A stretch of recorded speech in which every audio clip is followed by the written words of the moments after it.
Good evening dear all student. Next हमारा जो पठार है रीवा पन्ना का पठार, और जो इस पर आज हम विशेष चर्चा करेंगे।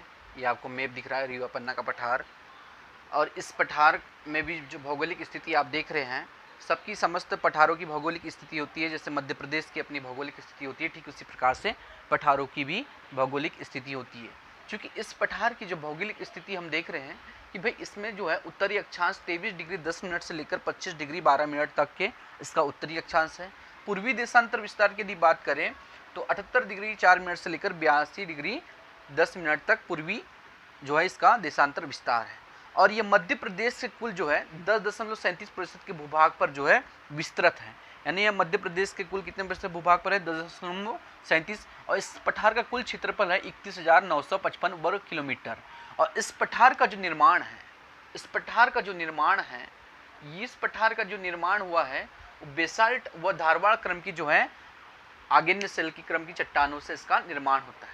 और यह पठार जो है समुद्र तल से इसकी जो दूरी होती है, समुद्र तल से यह 450 मीटर से लेकर 300 मीटर से जो है उठा हुआ भाग है। उसके बाद में इस पठार के अंतर्गत में जो वर्षा होती है वो 75 सेंटीमीटर से लेकर 127 सेंटीमीटर तक यहाँ पर वर्षा होती है। ग्रीष्म ऋतु में और शीत ऋतु में यहाँ टेम्परेचर देखा जाए तो गर्मी के समय में यहाँ टेम्परेचर 40 डिग्री से 45 डिग्री सेल्सियस के मध्य होता है। शीत ऋतु में यहाँ का जो तापमान होता है वो 10 से 8 डिग्री सेल्सियस के मध्य होता है। यानी सर्वाधिक यहाँ पर गर्मी भी होती है और ठंड में सर्वाधिक ठंड भी पाई जाती है। उसके बाद में इस पठार के अंतर्गत में आने वाले प्रमुख जिले हैं रीवा। रीवा को जो है पौराणिक नाम यदि कभी एग्जाम में पूछता है कि भाई रीवा का पौराणिक नाम क्या है, तो इसका पौराणिक नाम था भता। पन्ना को वर्तमान में आंवला जिला भी कहा जाता है। इसको आंवला जिला घोषित कर दिया है। आंवला जिला कौन सा? तो पन्ना। आंवला जिला के नाम से कौन सा जिला जाना जाता है? तो पन्ना जिला को आंवला जिला के नाम से भी जाना जाता है। दम्मो को जो है आपको पता है कि इसको काला जिला भी कहा जाता है। काला जिला क्योंकि इस इलाके में सर्वाधिक पानी की मात्रा कम पाई जाती है। यानी पानी गर्मी में अधिकांश यहाँ पानी की मात्रा में कमी पाई जाती है, उसका जल स्तर जो है नीचे चले जाता है। सागर की यदि बात करें तो सागर जो है इसका पौराणिक नाम है एरिकेन। यानी प्राचीन में इसको जो है सागर को एरिकेन के नाम से भी जाना जाता था। अब उसके बाद में हम आते हैं कि यहाँ पर नदियाँ कौन कौन सी हैं। तो इस पठार में बहने वाली प्रमुख नदियाँ केन और यहाँ पर सोनहा, बीहड़ और टोंस का प्राचीन नाम पूछता है तो टोंस का प्राचीन नाम याद रखिएगा कि इसको तमसा के नाम से भी जाना जाता है। यहाँ एक बहुत ही नदी है, केवटी या पियावन है। यहाँ पर सबसे महत्वपूर्ण एग्जाम की दृष्टि से महत्वपूर्ण एग्जाम में जो पूछा जाने वाला बीहड़ नदी पर जो है मध्य प्रदेश का एकमात्र चचाई जलप्रपात है जो कि सबसे ऊंचा है। तो चचाई जलप्रपात किस नदी के तट पर स्थित है? तो याद रखिएगा बीहड़ नदी पर है जो कि 130 मीटर की ऊंचाई पर स्थित है। उसके बाद में यह पठार यदि माना जाए तो यह प्राकृतिक संसाधन की दृष्टि से काफ़ी संपन्न माना जाता है। और इस पठार में जो है वन संसाधन से भी यह काफ़ी जो है प्रसिद्ध माना जाता है। वन संसाधन की दृष्टि से यहाँ पर इस पठार को यदि देखा जाए तो यह पठार काफ़ी संपन्न है। और यहाँ पर जो वनों की जो तादाद देखी जाती है तो यहाँ पर वन यदि देखे जाए तो यहाँ कौन कौन से वन होते हैं आपको पता होना चाहिए। हल्दू है ना, हल्दू के वन होते हैं, साल, सागौन, शीशम, ठीक है ना। तो यहाँ पर जो है यानी कि बोलना चाहिए कि यहाँ पर 33% से अधिक यहाँ पर वन है।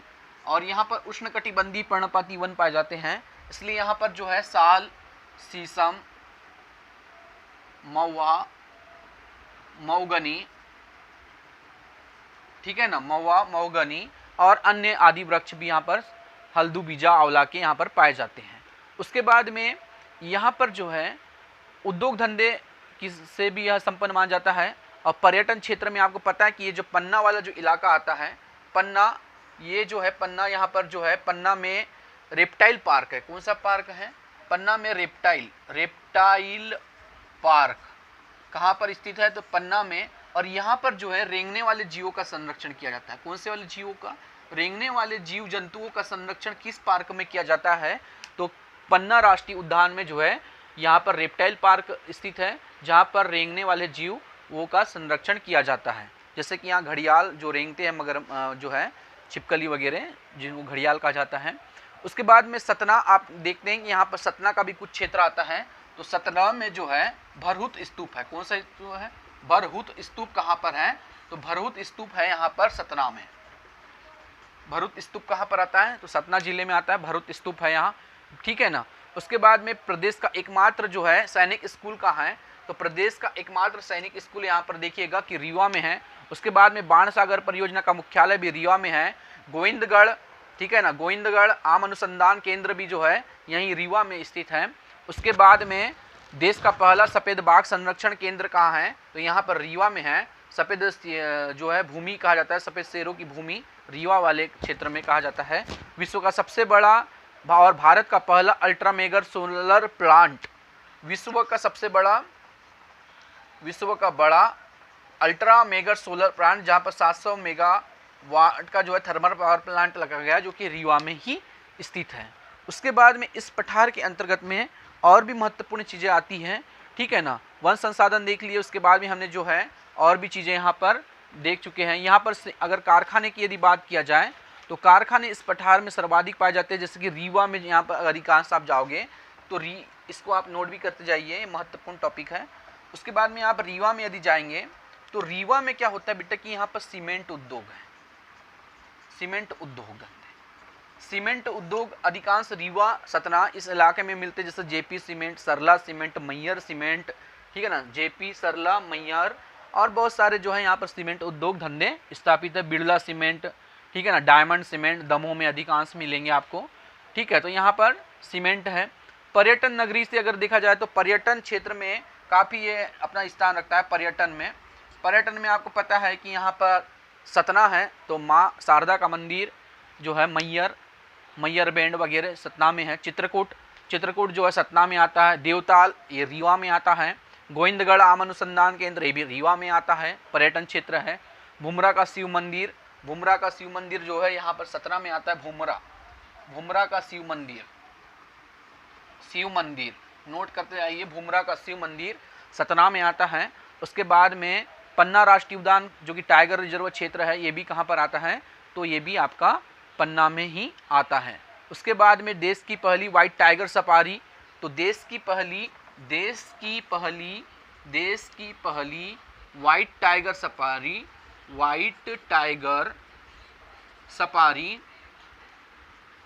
कहाँ पर है? तो मुकुंदपुर देश की पहली व्हाइट टाइगर सफारी कहाँ पर है? तो मुकुंदपुर रीवा में है, ठीक है ना, यहाँ पर इसका स्थापना किया गया। उसके बाद में यहाँ पर सफ़ेद शेरों की भूमि ये भी गोविंदगढ़ में आता है। तो ये जो है महत्वपूर्ण पर्यटन क्षेत्र में भी इसके लिए जाना जाता है।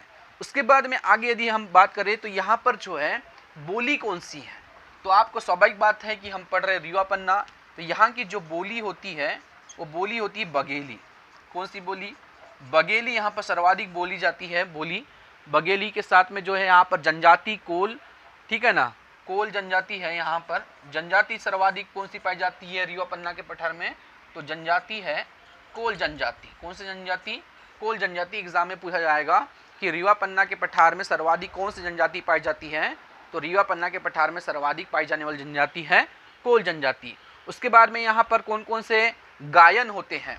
तो बेटे यहाँ पर जो गायन होते हैं इस पठार में, गायन वगैरह, तो याद रखिए कि इस पठार में विदेशिया गायन होता है, फाग गायन होता है, ठीक है ना, विदेशिया गायन होता है, फाग गायन भी होता है। यहाँ पर बिरहा गायन होता है, बिरहा गायन, दादर और ददरिया गायन भी यहाँ पर इस पठार में सर्वाधिक मात्रा में आपको देखने को मिलेंगे। उसके बाद में यहाँ पर जो है कोल नृत्य भी के साथ में जो है कोल दहका भी होता है। यहाँ की प्रमुख भाषा भी आपको पता हो गई कि कौन सी है? तो यहाँ की प्रमुख भाषा आपकी या जो बोली है वो बघेली बोली है, ठीक है ना। नदिया की यदि बात करें तो नदियाँ आपने देख ली है, टोंस है, ठीक है ना, और यहाँ पर बीड़ वगैरह नदी है। सर्वाधिक यहाँ पर आंवला का उत्पादन जो है पन्ना जिले में होता है, ठीक है ना। और भी जो है आप जिले वाइज में जब आप एमपी पढ़ेंगे तो आप में जो है जिले वाइज में हम जो अधिकांश चर्चा करेंगे, ठीक है ना। यहाँ की प्रमुख फसल की बात करें तो गेहूँ, धान, मोटे अनाज सर्वाधिक होते हैं, गेहूँ, धान, मक्का, ठीक है ना, और जो है अलसी, तिल, चना, मसूर, ये मोटे अनाजों की जो है सर्वाधिक इस पठार में फसलें बोई जाती हैं। उसके बाद में और भी यहाँ पर जो है सतना से NH-35 होकर गुजरता है, जो कि चित्रकूट से होते हुए निकलता है आगे, ठीक है। और भारतीय मानक समय के जो देशांतर है, ये PSC में पूछा गया सवाल है कि भारतीय मानक समय देशांतर के सबसे निकटतम जो क्षेत्र है, भारतीय मानक समय देशांतर के निकटतम वाला जो क्षेत्र है वो है रीवा। ये PSC में सवाल पूछा गया था सन 2018 की प्रीलिम्स में, 19-18 की प्रीलिम्स में पूछा गया सवाल है कि भारतीय मानक समय देशांतर के सबसे निकटतम क्षेत्र कौन सा है या जिला कौन सा है। तो याद रखिएगा कि रीवा वो महत्वपूर्ण जिला है, ठीक। तो ये रीवा पन्ना का पठार है, चूंकि आपने देखा। उसके बाद में जो है यहाँ पर वर्षा मैंने बताया कि 75 से 127 सेंटीमीटर होती है। ग्रीष्म ऋतु में यहाँ ज़्यादातर गर्मी और ठंडी का यहाँ पर प्रचलन होता है, ठीक है। तो ये आपका जो है महत्वपूर्ण रीवा पन्ना का पठार है। उसके बाद में आगे हम जब बात करेंगे तो आगे हम जो है इसके बाद में हम चलेंगे नर्मदा सोन घाटी की ओर। और उससे पूर्व में यहाँ पे आपको पता है कि पन्ना में ही यहाँ पर जो पन्ना की हिनोता में जो है हीरे प्राप्त होते हैं, और हीरे जो है भोगन नदी के तट से यहाँ पर जो है उत्खनित किए जाते हैं। तो पन्ना की हिनोता में सर्वाधिक हीरे प्राप्त होते हैं, इसलिए पन्ना वाला इलाका जो है ये हीरे उत्पादन में है। इसलिए मध्य प्रदेश को हीरा स्टेट के नाम से भी या कोहिनूर प्रदेश के नाम से भी जाना जाता है।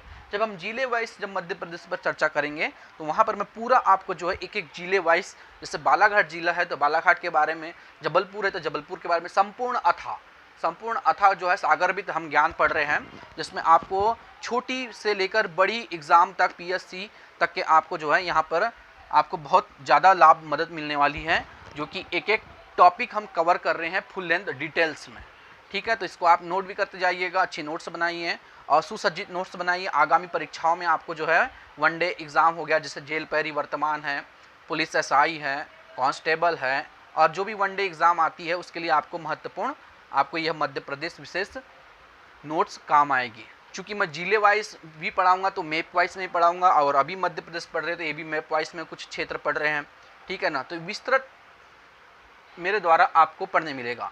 इसके बाद जब मैं नेक्स्ट ये मध्य प्रदेश खत्म होने के बाद में जब वर्ल्ड भूगोल और इंडियन भूगोल पर जो चर्चा होगी तो वो भी मैप वाइज ही होगी, ठीक है ना। तो ये आपका जो है महत्वपूर्ण टॉपिक था रीवा पन्ना का पठार, जो कि यहाँ पर अब समाप्त किया जाता है। उसके बाद नेक्स्ट क्लास में हम जो देखेंगे, दो हमारे पठार बच गए, एक तो आपका जो है नर्मदा सोन घाटी वाला क्षेत्र बच गया, और एक आपका जो सतपुड़ा प्रदेश बन गया, और आपका एक बघेलखंड वाला पठार। तो 3 पठार हमारे यहाँ और बाकी रह गए, उस पर हम विशेष चर्चा करेंगे, ठीक। तो आज के लिए बेटा यहाँ पर क्लास स्थगित करते हैं, ठीक है। Good day,